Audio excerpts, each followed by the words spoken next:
Station. This is Houston. Are you ready for the event?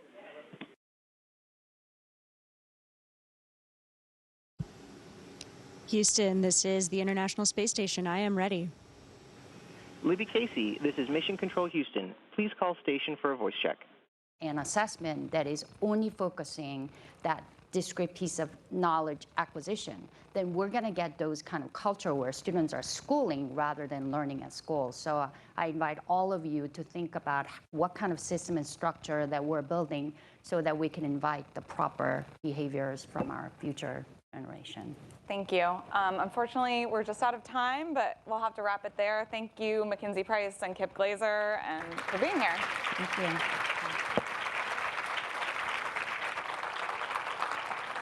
Coming up next, we have a conversation that is literally out of this world. My colleague Libby Casey will be speaking to an astronaut from the International Space Station, so stay tuned. You won't want to miss this.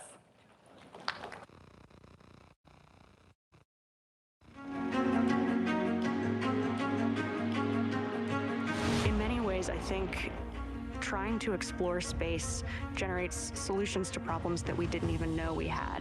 My name is Zena Cardman, and I am the commander of NASA's SpaceX Crew 11 mission to the International Space Station. I wound up doing a lot of research in an oceanography marine sciences department and studying in remote locations like Antarctica. We spend long duration periods, so many months long, living and working on board that space station, and it's really focused on research. A lot of that research is on our home planet, and a lot of that research is on us as human subjects. I don't think we grow if we don't challenge ourselves. I think that's true for myself, it's true for teams, and it's true for us as a society and as a species. We have to take some risks, we have to challenge ourselves in order to push ourselves.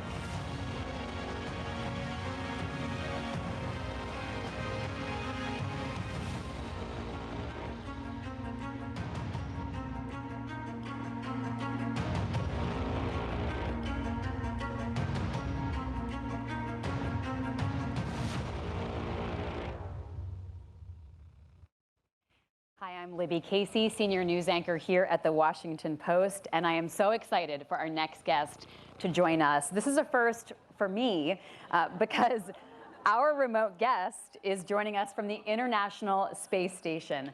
Before we begin, we have some technical steps to go through, though, so I get to say something I've always wanted to say, which is that we have to connect with Mission Control in Houston, so please stand by. Houston, Libby Casey here. We are ready to connect with Zena Cardman.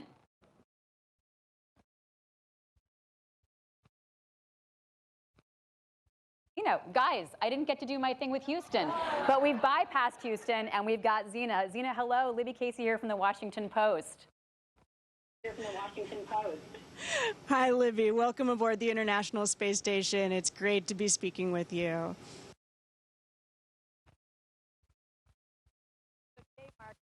11 days since you departed for the ISS, and this is actually your first space flight.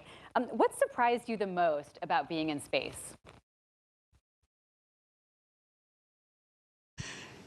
It's a funny answer, but I think one of the biggest surprises has been that it isn't surprising. I've felt so incredibly prepared for this, and that is largely thanks to an incredible team of people on the ground, crewmates, mentors, training teams, people who built the spacecraft that I'm working on. I felt really ready for this mission, and it's been just such a joy to get to carry it out.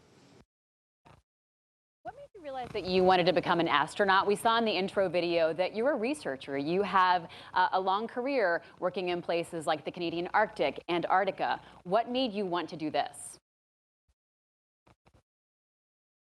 I think that story is different for every astronaut. We all come from different backgrounds, but you're exactly right. For me, I came from a scientific background. I was studying microorganisms and how they affect the chemistry and geology of the environment around them on microscopic and global scales.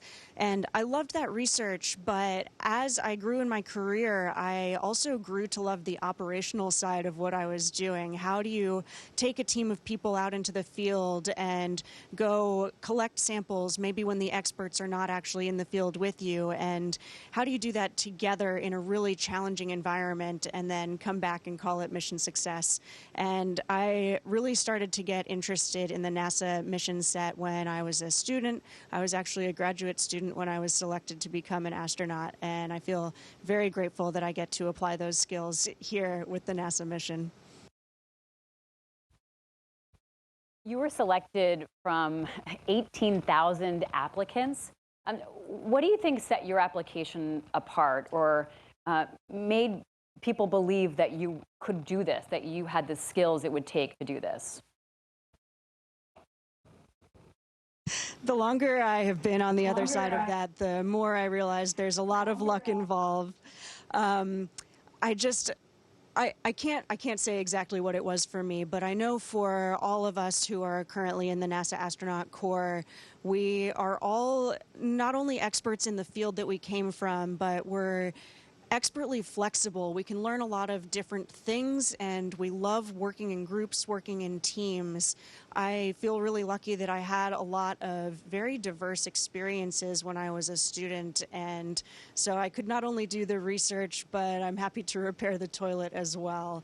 And so much of what we do when we interview is talking about, how you're going to work together, because that's really what makes a mission, a long-duration mission like this one, really successful.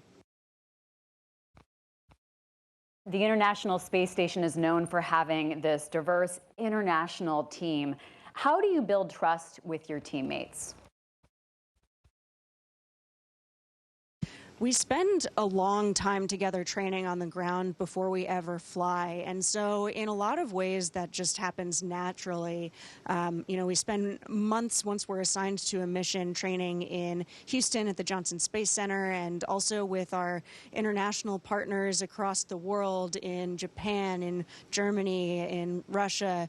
We train in Hawthorne, California with SpaceX for those of us launching on a Dragon, Crew Dragon. And so as you get to work together, you really learn each other's strengths, and you learn how to give and receive feedback. You learn when you need to ask for help and when it's your turn to give help. And I think trust is the most important part of having a really good functioning team. That doesn't mean that you don't have conflict. It doesn't mean that things are easy all of the time, but you really have to lean on each other when you're doing something like this. Spaceflight is something that no individual can do on your own. You see all those flags behind Zena signifying all those countries to give us a sense of this international cooperation.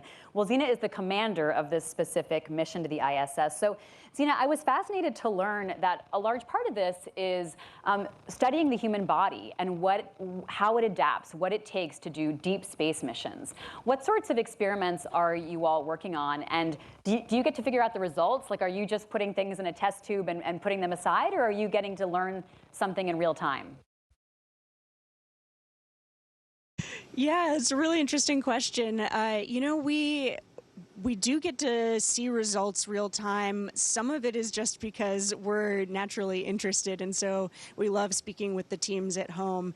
In many ways, this is really analogous to what I used to do in the field, where I was not so much collecting my own samples or doing my own research, but I was the eyes and ears and lab notebook for a remote team of experts. And I love getting to do that here on the International Space Station. So much of the research that we're doing is on the human body. That includes on my own body. I think it's really interesting that the effects we experience as astronauts being weightless in space are really similar to the stress responses and the human body's responses of immunocompromised populations or aging populations on Earth. And so in that way, the research that we're doing that will benefit astronauts as we go farther and farther afield, going back to the moon, but for long durations, eventually going on to Mars, will also, of course, inherently benefit the people of Earth. And I find that especially fulfilling. Let's talk about the training that you went through prior to launch. You know, there's so much physical training. We've seen videos of you, everything from, you know, getting ready for what it's like to be in a spacecraft that's launching to dealing with weightlessness. But you're also working on preparing yourself mentally and preparing yourself for this really long mission. We're talking about over 100 days so far. What are some of the important leadership lessons that you've learned as part of your training through NASA?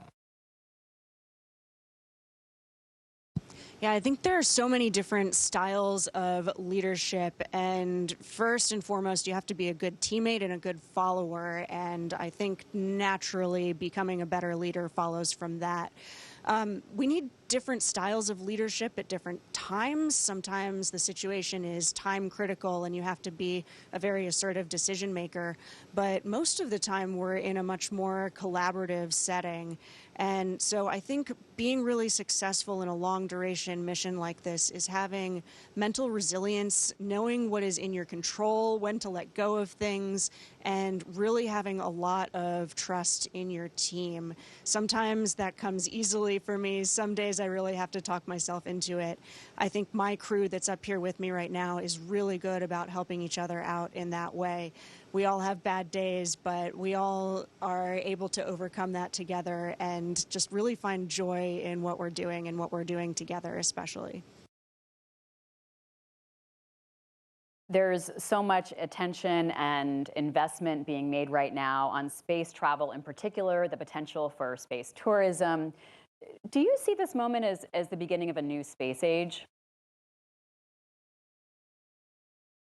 Yeah, I do really, and it makes me very excited to see what's ahead. When I first became an astronaut, which was not that long ago, all things considered, there was not yet a commercial crew program. There was not an Artemis program.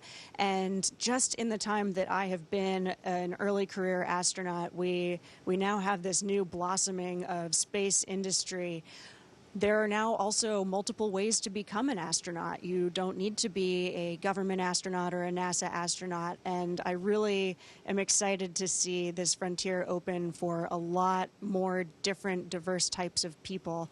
And I can't wait to see where all of that diversity of experience and diversity of thought brings us in the future as we keep exploring. You mentioned the Artemis missions. You know, next year, the Artemis 2 crew will be flying around the moon, and this is considered to be a key moment for the future of space exploration. What do you hope that that crew is able to accomplish? I am so excited for that crew, and it's just so thrilling to be at NASA and in the world of human spaceflight as we're getting ready to go back to the moon. But we're setting ourselves up to go and stay for long durations and really do something sustainable. I'm also so excited that this time the Artemis program is going with international collaboration. That's been, to me, one of the most profound parts of the International Space Station and this incredible diplomatic collaborative benefit that something like this space station has. So I'm thrilled for the Artemis program from a scientific perspective, of course, coming from my scientific background, but it's really that collaboration and going farther together that makes me most excited. I might actually still be on the International Space Station when the Artemis 2 crew launches for their journey around the moon, and whether I'm up here or I'm back home watching, I can't wait to follow along. Let's talk about this moment in science. There have been a lot of cuts to government research, attacks on universities that do scientific research. What are your hopes for Americans, for all of us, seeing the value of the science that you're doing right now, the science you've done throughout your career, and connecting that with something as exciting as space travel, but maybe as simple as, you know, collecting samples in the icy Antarctica region? Yeah, I think there's something inherently inspiring about the research that we do, whether that's exploring our own home Earth or exploring space, which is also exploring our own home and our place in the universe. But I really hope that people realize, as a NASA astronaut, as someone working for the taxpayers, we have a really incredible return on the investment for something like NASA and the NASA mission. Just using Apollo as an example, I think setting a really bold goal like that, but having to do it fast and with not a large budget, really drives a lot of creativity, and we wind up with these innovations, things like the integrated circuit that the Apollo missions developed, that then lead to benefits like having a phone that I can hold in my hand that has more computing power than an entire spaceship. So I really am excited to see where that development takes us in the future, and I hope that everyone gets to know and gets to see that return on investment. When there are cuts to funding, are you concerned about talent and knowledge leaving and going into the private sector, going elsewhere? I mean, you talked about the potential for commercial space exploration, of course, but how do you encourage people to try to work at NASA or get involved in the kinds of work that you've been doing? It's not a concern of mine, but I'm very excited that there are so many different options for talented people who are interested in taking part in human spaceflight. I think we need more than one simple option, one and only option. NASA is, of course, smartly collaborating with a lot of different partnerships, whether that's other government agencies, private companies, and I think having more diversity is actually going to make us stronger. So I'm very excited for this evolution. I somehow couldn't believe that the International Space Station marked 25 years recently of continuous human presence. Where do you want this to be in 25 years from now? Yeah, it really is amazing to think about. There are so many people who have not known life without continuous human presence in space. And the fact that we've done this with international collaboration here on the ISS is just astounding. Of course, this space station itself is, I don't think, going to be here 25 years from now.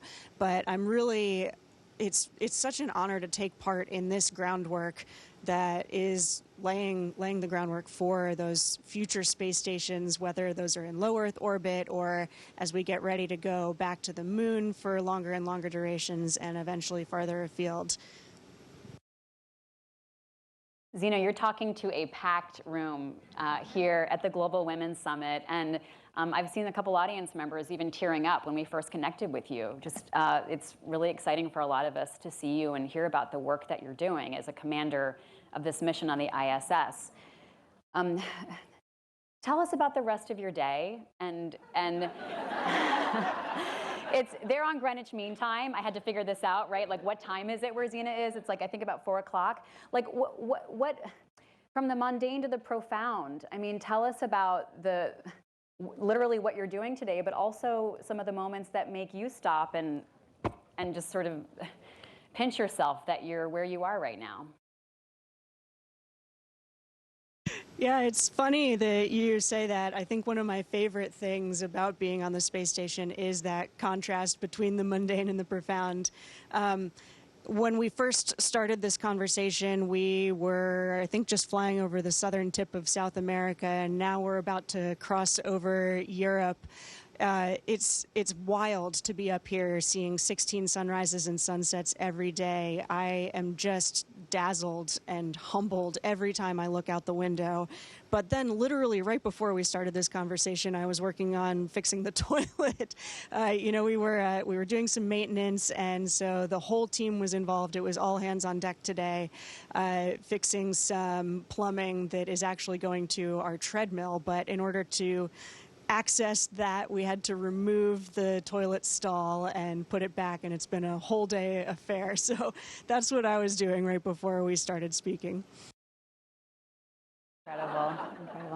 Well, Zena Cardman, thank you so much for joining us from the International Space Station. It's been such a delight to talk with you. Thank you all so much. I wish I could be there in person, but it's such a treat to get to join you this way. Stay with us for the next segment of the Station, this is Houston ACR. That concludes the event. Thank you. Thank you to all participants. Station, we are now resuming operational audio communications.